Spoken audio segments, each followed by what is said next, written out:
अपने स्टूडियो में बहुत बहुत स्वागत करता हूं।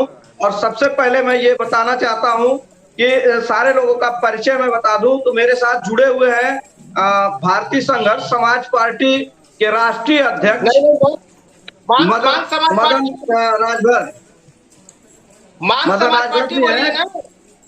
हाँ, मान जी समाज भैया पार्टी की, चूंकि इनकी पार्टी का नाम पहले भारतीय संघर्ष समाज पार्टी थी और अब उसे चेंज करके मान समाज पार्टी इनका नाम रखा गया पार्टी का। और मेरे साथ लियाकत जी हैं जो यूसुफपुर से हैं। यूसुफपुर जो मुख्तार अंसारी का घर है, गांव है, वहां से आते हैं लियाकत अली जी। और मेरे साथ हैं त्रिवेणी प्रसाद जी जो जी जी यहाँ मऊ नगर में चेयरमैनी का चुनाव लड़ चुके हैं और भारतीय जनता पार्टी के नेता हैं, वरिष्ठ नेता हैं। और हाई कोर्ट में, लखनऊ हाई कोर्ट में शासकीय अधिवक्ता हैं जी वर्तमान में। तो हमारे मेहमानों का सबका हमारे स्टूडियो में स्वागत है। और सबसे पहला सवाल मेरा भारतीय जनता पार्टी के नेता जो यहाँ चुनाव भी लड़ चुके हैं उनसे मेरा सबसे पहला सवाल होगा, मुख्तार अंसारी को लेकर काफी चर्चा चल रहा है, पूरे भारत में चर्चा चल रहा है, पूरे उत्तर प्रदेश में बल्कि पूरे भारत में चर्चा चल रही है मुख्तार अंसारी के बारे में। उनकी मौत को किस तरह से देखते हैं त्रिवेणी प्रसाद जी? जी एक स्वाभाविक मौत है। ये अलग बात है कि वो मौत का ठिकाना जो है उनका जेल हुआ करता था।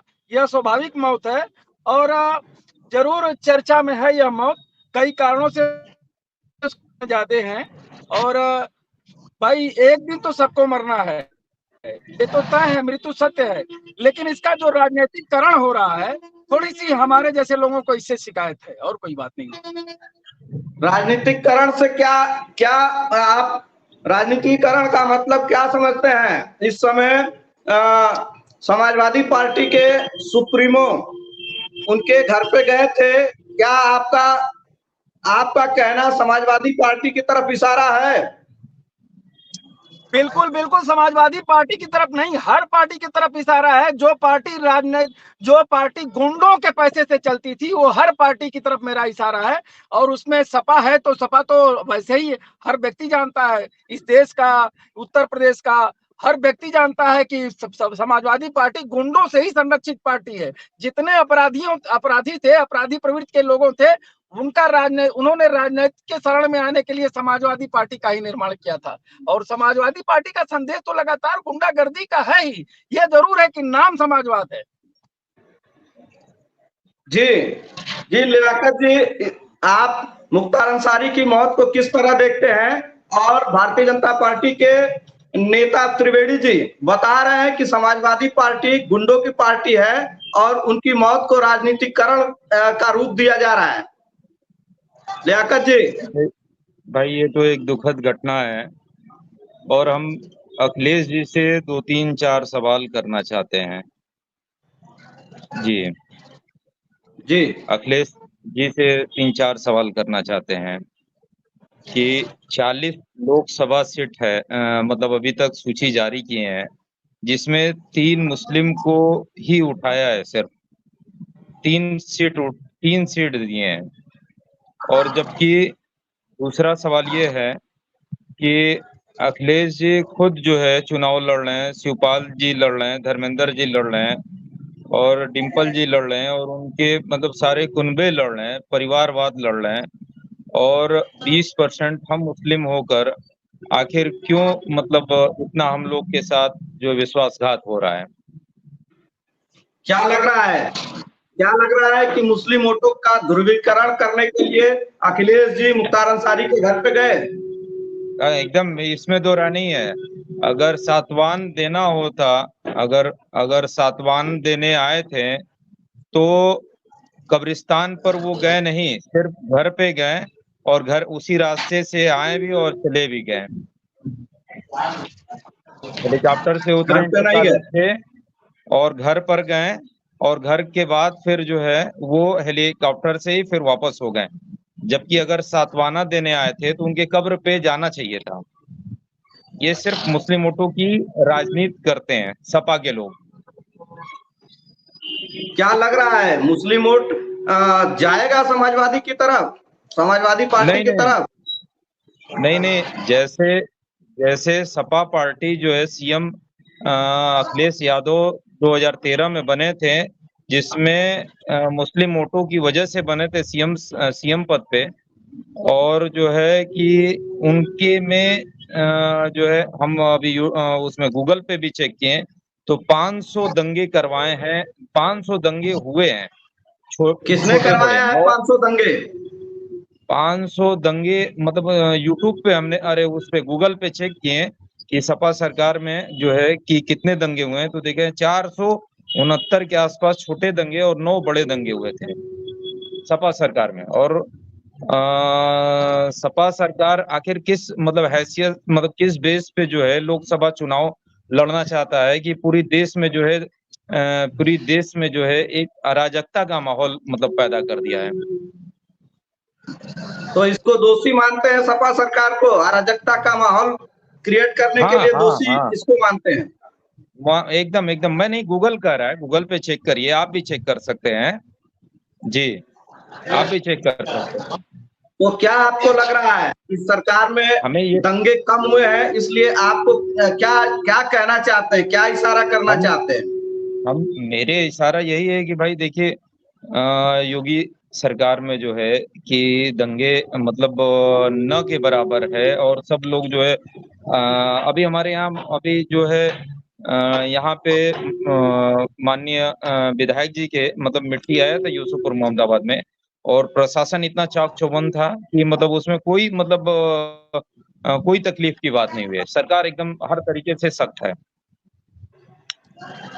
आदित्यनाथ योगी जी का सरकार बेस्ट है। ये आदित्यनाथ योगी सरकार को बेस्ट कह रहे हैं, अच्छा कह रहे जी हैं त्रिवेणी प्रसाद जी। जी जी। मुसलमानों के प्रति भाव जो है लोगों का जो है गलत रहता है बीजेपी वालों का, ये इस पे आपका क्या कहना है? जी धर्मेंद्र जी हमसे पूछ रहे हैं आप ना? जी जी, आपसे पूछ रहे हैं। देखिए, अब जो है पिछले 10 सालों से केंद्र की सरकार ने जो योजनाएं दिए हैं वो सबके लिए दिया है। हिंदू और मुस्लिम के नाम पर कोई कैटेगराइजेशन और कोई मतभेद नहीं रहा है ना?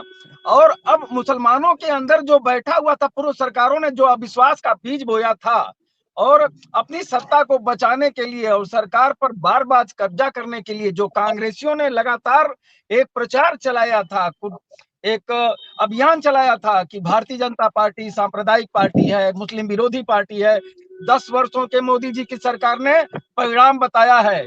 25% और 20% इस देश में जिसकी आबादी हो, उत्तर प्रदेश में जिस मजहब कौम और मुस्लिम की आबादी हो, मात्र 20 से 25% उनको आवासीय योजना का लाभ, केंद्र सरकार की और मोदी सरकार की आवासीय योजना का लाभ 35 से 40% मिला है। करीब अन्न का पूरा योजना का लाभ जो है सभी गरीबों को मिल रहा है। इसमें कोई बाइफरकेशन नहीं किया जा रहा है सरकार के द्वारा, राज्य सरकार के द्वारा या केंद्र सरकार की नीतियों में कोई ऐसा बाइफरकेशन और दिखाई नहीं दे रहा है आम आदमी को, वो हिंदू हो चाहे मुसलमान। अगर वो गरीब है तो सत्ता और सरकार उसके साथ सद्भावना पूर्वक है। रोटी कपड़ा और मकान आज हमारे हिंदुस्तान के नागरिकों का, हमारे उत्तर प्रदेश के लोगों का अब चुनौती नहीं रह गया, चैलेंज नहीं रह गया। रोटी कपड़ा और मकान की गारंटी देने में सरकार पूरी तरह से सफल रही है, उसकी योजनाएं धरातल पर दिखाई दे रही हैं। इसलिए अब मुसलमान समाज के अंदर, मुस्लिम समाज के अंदर, मुस्लिम बंधुओं के अंदर, उनके नेताओं के अंदर एक विश्वास जगा है कि मोदी की सरकार बहुत अच्छी सरकार है। और योगी की सरकार प्रामाणिक सरकार इसलिए है कि पिछले 5 वर्षों में, जैसा भाई साहब बोल रहे हैं कि 450 दंगे पिछले 10 वर्षों में समाजवादी पार्टी के सरकार में 450 दंगे उत्तर प्रदेश में हुए, और आज दंगों की संख्या 0 है। चाहे ईद हो, बकरीद हो, रमजान हो, और चाहे दिवाली हो, होली हो, यही सारे लोग हैं, यही जनता है, कहीं अलग से नहीं आ गई। लेकिन क्या बात है, वो कौन सा कारण है कि आज दंगे नहीं हो रहे हैं? आज सारे लोग, नौजवान तबका कंपटीशन, आज अल्पसंख्यक समुदाय के लोग कंपटीशन की तैयारियों में लगातार लगे हुए हैं। यूपीएससी में परसेंटेज देखिए इनका 7% तक इनका सिलेक्शन हो रहा है। इनके बेटे आईएएस और आईपीएस हो रहे हैं, बड़े इंजीनियर हो रहे हैं, समाज का संचालन कर रहे हैं, समाज का विश्वास जीतने का काम कर रहे हैं। इन बच्चों के लिए, इन नौजवानों के लिए भारतीय जनता पार्टी की सरकार ने, मोदी जी की सरकार ने, योगी की सरकार ने जो न्याय बरता है, जो इंसाफ दिया है, वो काबिले तारीफ है। और आम आदमी चाहे वो हिंदू हो या मुसलमान है, सब उन्मुक्त स्वर से तारीफ कर रहे हैं। तारीफ नहीं करने वाले हैं तो कौन है? जो गुंडागर्दी करते थे, जो सरकार में शामिल होकर लोगों को, दबे कुचले लोगों को, गरीबों को सताते थे, जो हमारे मऊ जैसे छोटे शहर में तमाम बेचारों का कब्जा करते थे, जमीन और मकान और जायदाद विवादित किया करते थे, गन पॉइंट पर वो सरकारें चलाया करते थे, पुलिस और एसपी और दरोगा और कोतवाल उनके इशारे तमाम गरीबों को, तमाम समाज कार्यकर्ताओं को फर्जी मुकदमों में लाद कर जो है उनकी यातना किया करते थे, उनका तो भय दोहन किया करते थे। अब यह समय आ गया है। 10 बरस योगी की सरकार ने, 6 बरस पिछले योगी की सरकार ने और 10 बरस की मोदी की सरकार ने यह प्रमाणित किया है कि हिंदुस्तान का नागरिक, हिंदू हो, मुसलमान हो, सिख हो, ईसाई हो, किसी से कोई मतभेद नहीं है। जो इस व्यवस्था को स्वीकार करेगा उसके साथ पूरा पूरा न्याय होगा।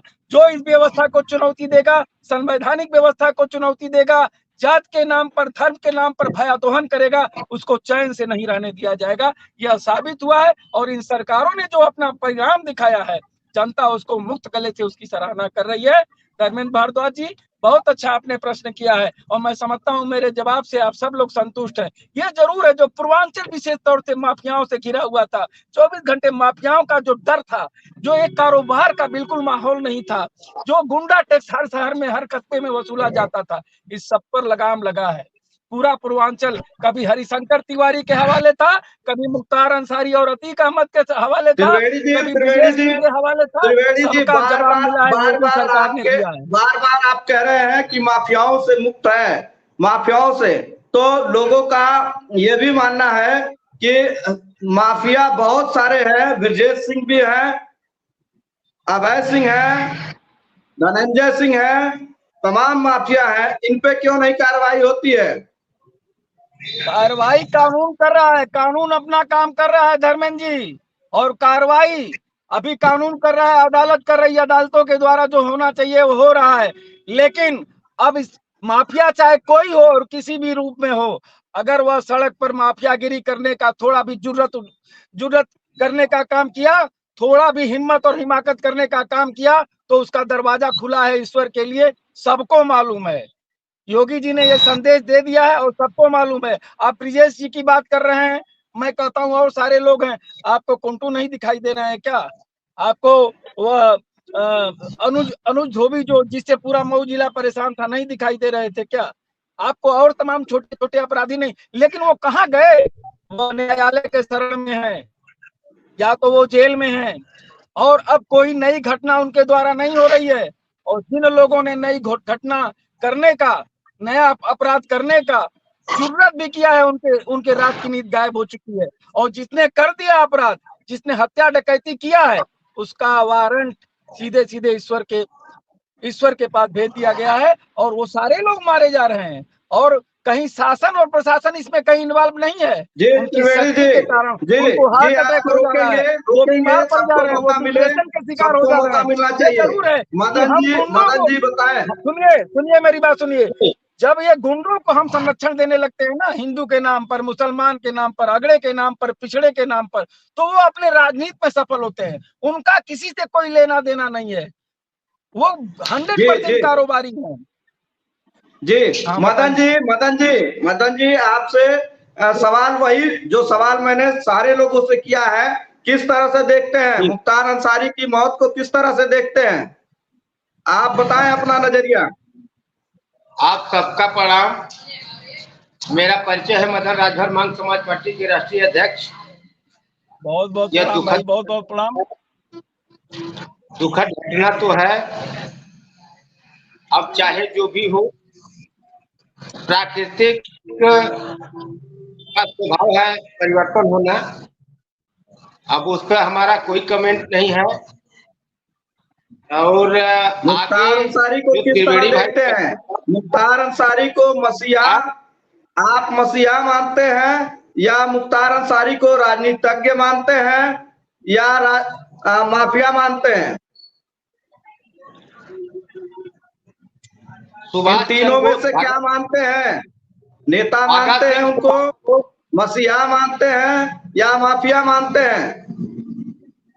भगत सिंह सुभाष चंद्र बोस जो मसीहा था उसको मसीहा नहीं लोग बनाते हैं, और मसीहा थे ये तो जनता बताएगी ना, यह जनता तय करेगी ना। हम तो उनके बारे में नहीं जानते, इसलिए कि अभी त्रिवेणी भाई ने कहा कि भारतीय जनता पार्टी ने गरीबों को अधिकार दिया है, आवास दिया है, शौचालय दिया है, लेकिन हमको तो नहीं लगता है कि दिया है। भारतीय जनता पार्टी ने कहा कि जो हवाई जहाज पर जो चप्पल पर चलेगा उसको भारतीय जनता पार्टी हवाई जहाज पर चला देगी, चलाई का स्मार्ट शहर बना देगी, बनाई का स्मार्ट गांव बना दिया, बनाई का हवाई जहाज बेच दिए, एयर इंडिया बेच दिए, रेलवे बेच दिए, जीवन बीमा बेच दिए। हमको तो नहीं लगता है कि अब देश में कुछ बाकी रह गया है। यहाँ तक कि डीजल का, पेट्रोल का भी दाम बढ़ गया। जो 14 के पहले जो गैस मिलता था 400 रुपया में, आज वह 1200 रुपया में गैस मिल रहा है। जो सब्सिडी उसकी आती थी वह सब्सिडी का भी पता नहीं, कहाँ गरीब का विकास हुआ, कहाँ भारतीय जनता पार्टी का विकास हुआ। रहा सवाल जो 5 किलो चावल का और 5 किलो गेहूं का, तो यह कांग्रेस पार्टी ने बहुत पहले से गेहूं और चावल गरीब के लिए दे रही है। यह भारतीय जनता पार्टी का स्कीम नहीं है, ये मनरेगा भारतीय जनता पार्टी का स्कीम नहीं है। भारतीय जनता पार्टी का एक भी स्कीम देश में नहीं है, न स्कीम दे करके भारतीय जनता पार्टी नौजवान बेरोजगार है। मोदी जी ने कहे थे हम हर साल 2 करोड़ रोजगार देंगे, हमको तो लगता है कि 1,000 भी रोजगार नहीं दे पाते हैं। अभी जस्ट में आप जोड़ लीजिए, पर फार्म 400 भरा गया था, 50 से 60 लाख मामला था। अभी जो सिपाही का पेपर लीक हुआ है, हर पेपर इनके कार्यकाल में लीक हो रहा है। इसके बाद 14 में जब मोदी जी आए तो सबसे पहले सामान्य मेरिट पर रोक लगाए, फिर इधर 19 में जब जीत गए तो स्पेशल EWS कर दिए, जो 10% आरक्षण, उसका कोई क्राइटेरिया नहीं। भाई आपसे हम पूछना चाहते हैं, कहाँ गरीब का अधिकार है? बताइए, हम लोगों का शोषण नहीं हो रहा है? 17 जाति में राजभर बिंदवाला, जो राजभर को आरक्षण देने का सवाल है, जो उपेक्षित जाति है, जो शोषित जाति है, जो आरक्षण लायक है, आरक्षण दे के उसको ऊपर उठाया जाए, अब तक वह आरक्षण से वंचित है। तो जब हम आरक्षण पाएंगे, पढ़ेंगे, लिखेंगे, डीएम होंगे, एसपी होंगे, कलेक्टर बनेंगे, तब ना हमारा गरीब समाज का विकास होगा। लेकिन इसमें भारतीय जनता पार्टी टोटल नाकाम चल रही है, टोटल पीछे चल रही है अपने सरकार में। हमको तो नहीं लगता क्या कहना है? एक लाइन में सारी बातें इन्होंने कह डाली, जितना आपने गिनती कराया था सबको इन्होंने खारिज कर दिया। क्या कहना है त्रिवेणी प्रसाद जी? भैया अभी इनको राशन के बारे में ध्यान नहीं है। कम से कम कभी आप YouTube पर भी और न्यूज में और मीडिया में या कहीं भी गांव में जाएं तो कोई गरीब बेचारा ऐसा नहीं है जो भूखों मर रहा है।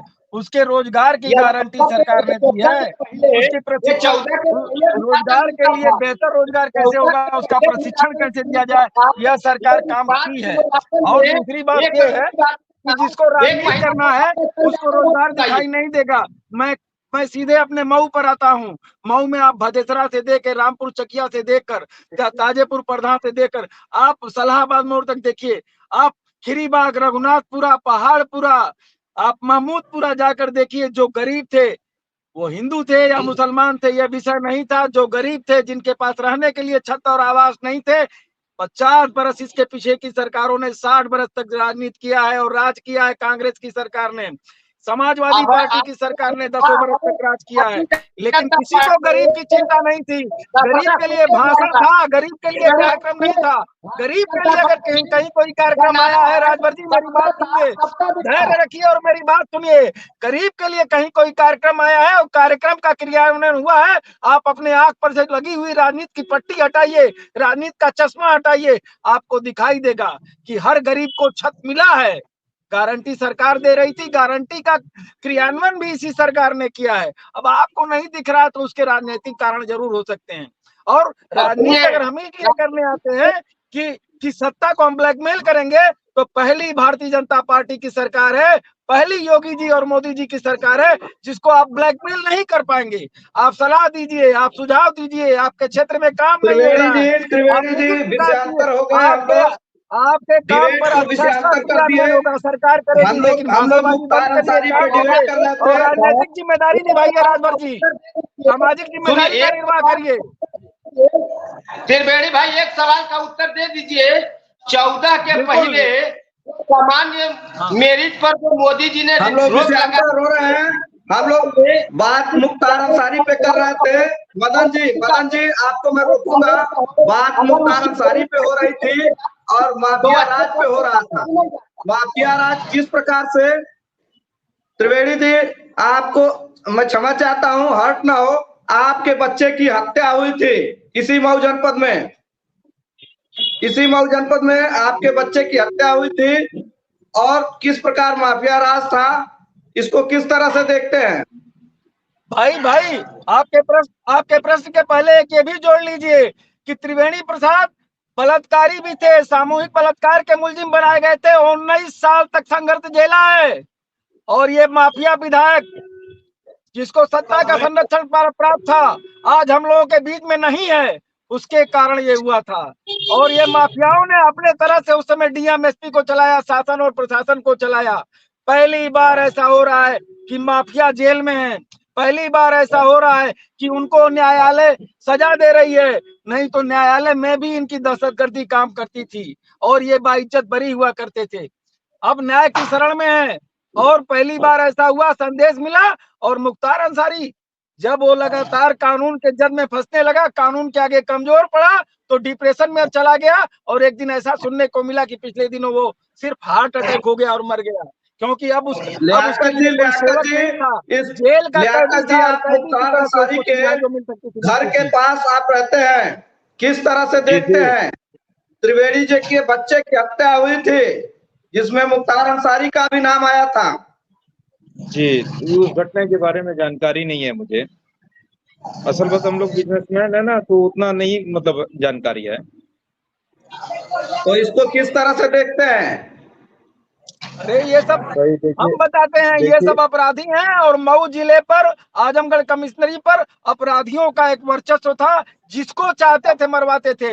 मन्ना सिंह को सिर्फ इसलिए मरवा डाला कि उसके अनुसार ठेकेदारी में उन्होंने अपनी नहीं चलने दी, उनकी नहीं चलने दी। नतीजा ये कि श्री राम मौर्य मारे गए, मन्ना सिंह मारे गए। अदरी में कोयले के व्यापार में 3 लोगों को मारने का काम किया। और मुख्तार अंसारी अच्छे स्तर का, हरिशंकर तिवारी किसी जमाने में हुआ करते थे पूर्वांचल के अपराधी और गुंडे, उनका पोषित राजकुमार था और उन्होंने पोसा था। और ये गुंडे कोयले का काम, लाल बालू का काम और लोगों के मकानों और जमीनों पर विवाद करके प्रॉपर्टी डीलिंग का काम करके इनका एकमात्र व्यापार करना काम था।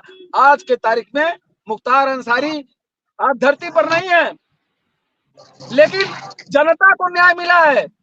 आपसे मैं कहना चाहता हूं धर्मेंद्र भारद्वाज जी, माननीय पत्रकार महोदय, कि पहली बार पूर्वांचल की जनता को सुकून का एहसास हुआ है। मैं समझता हूं कि हजारों माताओं की सिंदूर धोने का काम, हजारों माताओं की गोदसूनी करने का काम मुख्तार अंसारी के, लेकिन यूसुफपुर से कई वीडियो ऐसे आ रहे हैं अपराधियों द्वारा किया गया था। त्रिवेणी जी यूसुफपुर से तमाम वीडियो, मैं गया था कवरेज करने भी यूसुफपुर से तमाम ऐसे वीडियो आ रहे हैं जिसमें उनको मसीहा कहा जा रहा है।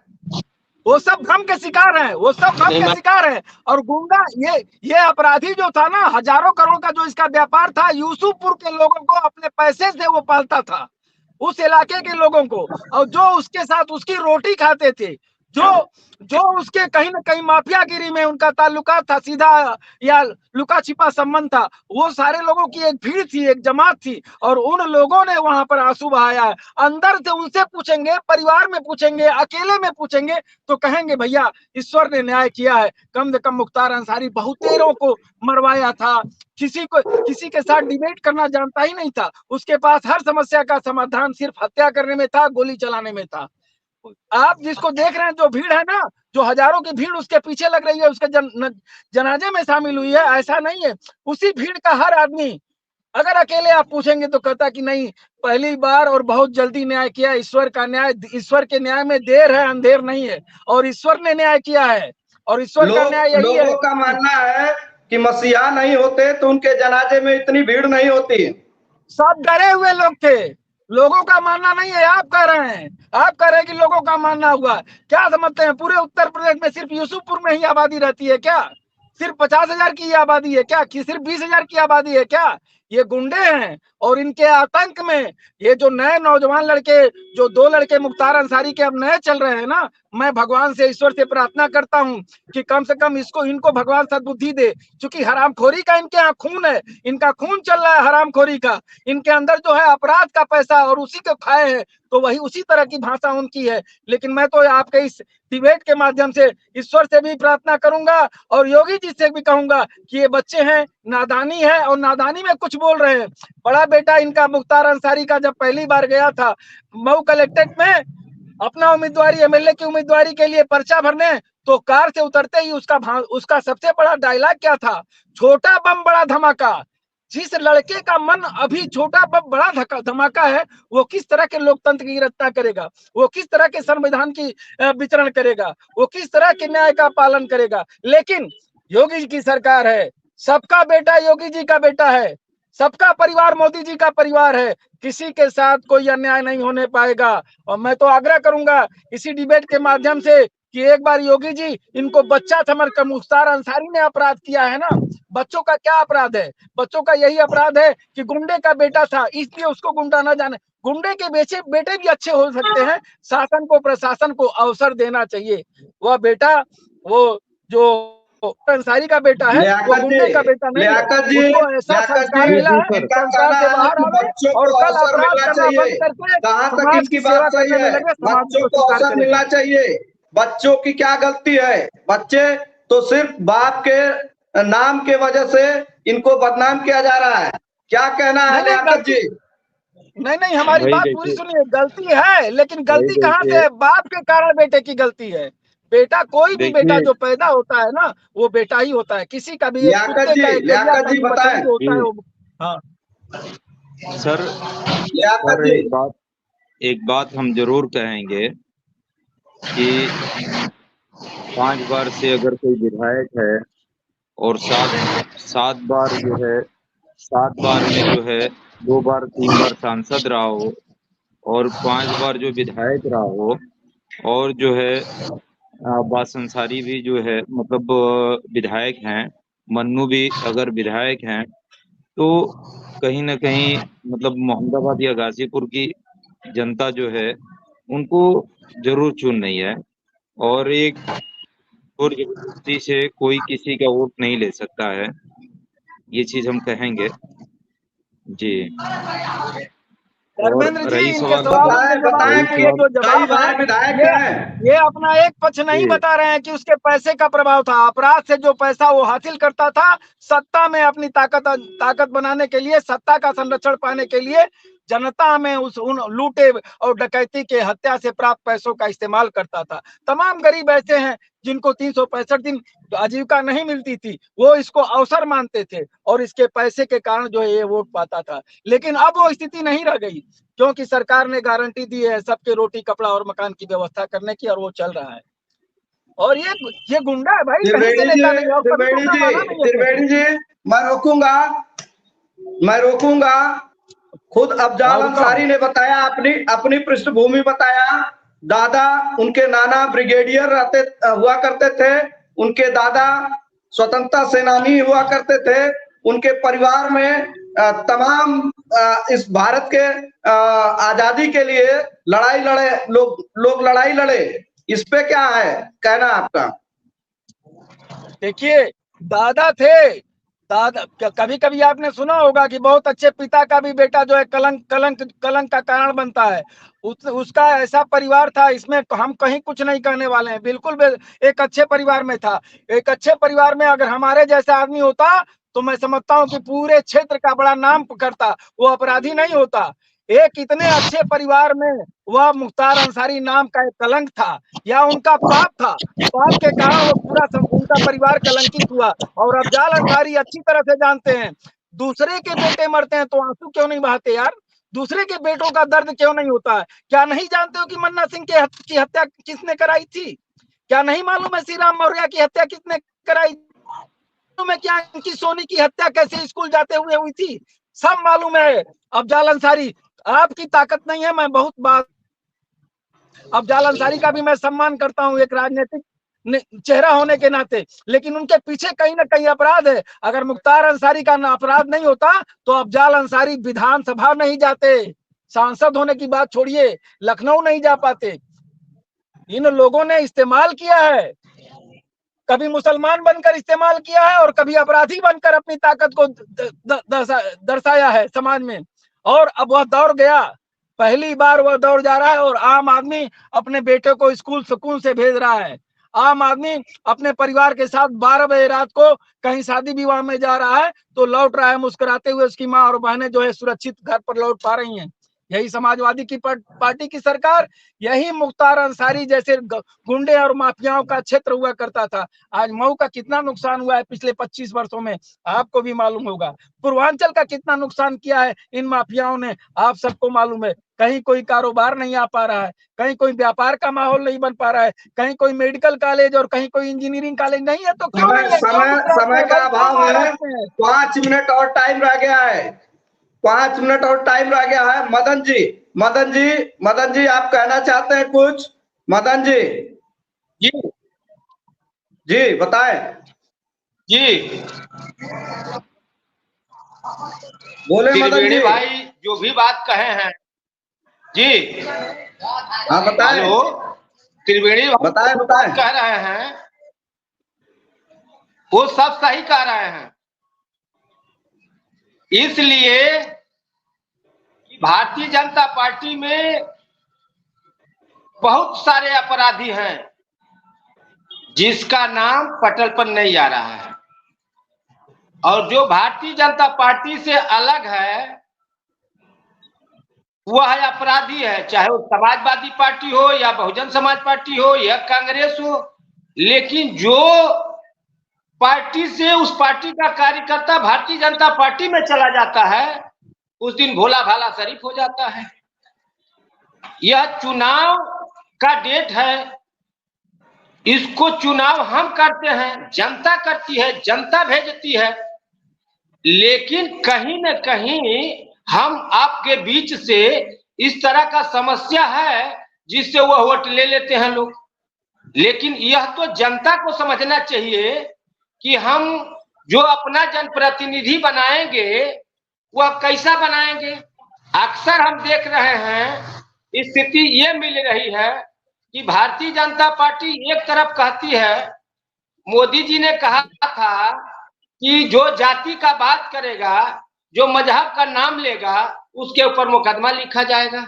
लेकिन हम तो देख रहे हैं यहाँ भारतीय जनता पार्टी में बहुत ऐसे लोग हैं जो परिवारवाद के लड़ा रहे हैं, चुनाव अपने बेटा को लड़ा रहे हैं, अपनी बेटी को लड़ा रहे हैं। इसके साथ साथ भारतीय जनता पार्टी ने जाति धर्म के कुछ नेताओं को पूर्वांचल से पश्चिमांचल से खड़ा करके वोट लेने का काम कर रही है। लेकिन भारतीय जनता पार्टी से सीखने की जरूरत है कि गाली देने वाले को भी हम टिकट दे रहे हैं और अपने कंधे पर बैठा रहे हैं। ये भारतीय जनता पार्टी के कार्यकर्ताओं की, संगठन की और नेताओं की दरियादिली है। हम सारे समाज को साथ लेकर चलेंगे, सारे समाज को देश की मुख्य धारा में जोड़ेंगे। राजभर जी इसको मानिए, आपकी ये नीति शिकायत होती है, आपका इशारा अगर ओम प्रकाश राजभर की तरफ है तो इसमें हमको कुछ नहीं कहना है। मंत्री बन जाए, उस सांसद बन जाए, हम तो अपने तरफ से इन लोगों को बधाई देना चाहता हूं कि भाई आप लगातार भारतीय जनता पार्टी को असंयम भाषा में बोलो, उसको जो है गाली दो भाजपा को, गाली दे के मंत्री बन जाओगे। यही तो भारतीय जनता पार्टी से आपको सीखना चाहिए। राजनीति में कुछ भी संभव है, राजनीति में सबका सम्मान है, और देश की मुख्य धारा में जोड़ने के लिए, आपको जोड़ने के लिए, राजनीतिक संगठनों को जोड़ने के लिए भारतीय जनता पार्टी कुछ भी कुर्बानी करने को तैयार है। ऐसे लोगों को संगठन से बाहर कर देना चाहिए। जो सदन की मर्यादा ले रहा है, असेंबली की मर्यादा ले रहा है, भाषा पर संयम नहीं रख रहा है, आप बताइए उस आदमी को जनप्रतिनिधि कैसे बनाया जाएगा? कैसे? भारतीय जनता पार्टी में जब आ गए हैं ना तो सब कुछ बदल जाएगा। अरे हमारा इतिहास देखिए, वाल्मीकि डाकू हुआ करता था राजभर जी, और वाल्मीकि ने रामायण की रचना की है। ओम प्रकाश राजभर भी इतने बुरे नहीं है जितना आप समझते हैं। किसान है, मजदूर है, किसान और मजदूरों की बात ओम प्रकाश राजभर जी करते हैं। अगर कहीं कुछ जबान तल्ख हो गया तो उससे भारतीय जनता पार्टी के ऊपर कोई असर नहीं पड़ता है। भारतीय जनता पार्टी मानवीय मूल्यों को स्थापित करने वाली संगठन है और पार्टी है, ठीक है। और उनको कहीं अविश्वास रहा होगा तो ऐसे सारे लोग भारतीय जनता पार्टी के साथ जुड़ रहे हैं। भारतीय जनता पार्टी की फरियादी है। थोड़ा सा 1 मिनट हमको भी मौका दीजिए, आपका प्रश्न का हम उत्तर दे रहे हैं। जो आपने कहा कि बुरे नहीं है, हमको ये लगता है कि आप हमको पहचान नहीं पा रहे हैं। जिस दिन मऊ जनपद में उस संगठन का पांव रखा है, उस संगठन में हम सहभागिता दे करके पूरे प्रदेश में आंदोलन किया है, देश में आंदोलन किया हमने, और पार्टी को अपना बना लिए, अपने परिवार को बना लिए, अपने सिर्फ बेटा बेटी की लड़ाई लड़े। 11 में याद करिए, जब अखिलेश जी की सरकार बनी थी तो रसड़ा विधानसभा से उनकी औरत लड़के 36,000 वोट पाई थी, और सबसे पहले मंच पर खड़ा होकर उन्होंने क्या कहा था, आप याद करिए, हम आजीवन चुनाव नहीं लड़ेंगे, हम कोई पद नहीं लेंगे, हम गरीब की बेटा को मुख्यमंत्री बनाएंगे, हम आजीवन चुनाव नहीं लड़ेंगे। और एक और कहानी कहते थे, एक चतुरिया रहे, एक से बुधुआ रहे, तो बुधुआ चतुरिया के कहीं बीच में भैंस मिलल है। भारतीय जनता पार्टी विचारों की गंगा है। यहाँ कितना भी कोई पापी होगा ना पवित्र हो जाएगा। भारतीय जनता पार्टी विचारों की गंगा है, हृदय की विशालता लिए हुए। और वो समाज में काम करेंगे, गरीबों के लिए काम करेंगे, महिलाओं के लिए काम करेंगे, अपने समाज के लिए काम करेंगे। और आप किसकी बात करते हैं? मुलायम सिंह यादव के बीच में रहते हैं, अखिलेश यादव जी के बीच में रहते हैं, तो परिवारवादी नहीं होते हैं? तब आप नहीं बोले, तब तो आप उनके साथ थे। हमें तो समाज से बहिष्कार कर जा, न इनकी लगे भाषा का संयम बा, न इनकर कोनो विचार बा, न राजभर का कोनो लड़ाई बा। समाजवादी पार्टी में गई ना तो कहला कि सामाजिक न्याय समिति का रिपोर्ट हम भारतीय जनता पार्टी से कहले बनी। तोहरे बहिष्कार करने से ओम प्रकाश राजभर कहाँ कम हो गई? आप भारतीय जनता पार्टी उनके इतना कहने के बाद मंत्री बना चला। भारतीय जनता पार्टी ने सीखा राजनीति में दरियादिली और संयम से काम ला, और मंत्री बने खातिर राजनीति मत करा, सेवा करे खातिर राजनीति करा, तो तकलीफ तो ना होई। हम मंत्री बने होते तो 14 बरस राजनीति से बाहर चले गए थे, हम फोन पर नहीं बैठते थे। पूछ लीजिएगा उनसे, हम नहीं बताते हैं कि हम पार्टी का कार्यकर्ता रहे हैं, हम नहीं उनके ऊपर कुछ टीका टिप्पणी करते हैं। उनका जैसा भाषा है वैसा उनको काम करेगा। यही आपका बस 1 मिनट और रह गया है, 1 मिनट में अपनी बात पूरी करिए, 1 मिनट में। पर हमारे कोनो कमेंट ना बा, त्रिवेणी भाई यह बात जान लीजिए। लेकिन यह जरूर है कि भाई देखिए, जहाँ देश की भविष्य तय होती है, जहाँ कानून बनती है, समय कम है, और आप ये जान लीजिए, आप भी आइए भारतीय जनता पार्टी में, और भारतीय जनता पार्टी का ये दौर चल रहा है, पूरी दुनिया स्वीकार कर रही है, मुस्लिम राष्ट्र स्वीकार कर रहा है। आबू धाबी में मस्जिद बन रहा था, मंदिर बन रहा है।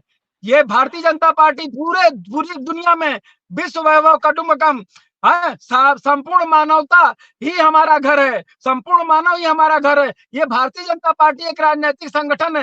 आप आएंगे तो आपके विचार, आपका भी मैं स्वागत करूंगा, और आपके विचार शुद्ध हो जाएंगे, और आप अगर भारतीय जनता पार्टी का विजय आपके नेता ओम प्रकाश राजभर को बनाई है तो मैं विश्वास दिलाता हूँ आपको। आप आइए भारतीय जनता पार्टी के साथ, आपको राज्यपाल बनाएगी भारतीय जनता पार्टी, आपको राज्यपाल बनाएगी। ये केवल आप बताने का काम कर रहे हैं, हम भारतीय जनता पार्टी के बताने पर काम करेंगे। समय पूरा हो गया है। बहुत बहुत धन्यवाद आप सभी लोगों को स्टूडियो में आने के लिए। बहुत बहुत धन्यवाद, बहुत बहुत धन्यवाद आप सभी को, बहुत बहुत धन्यवाद। बनाने के लिए नहीं है, बहुत से ऐसे लोग हैं। चलिए मैं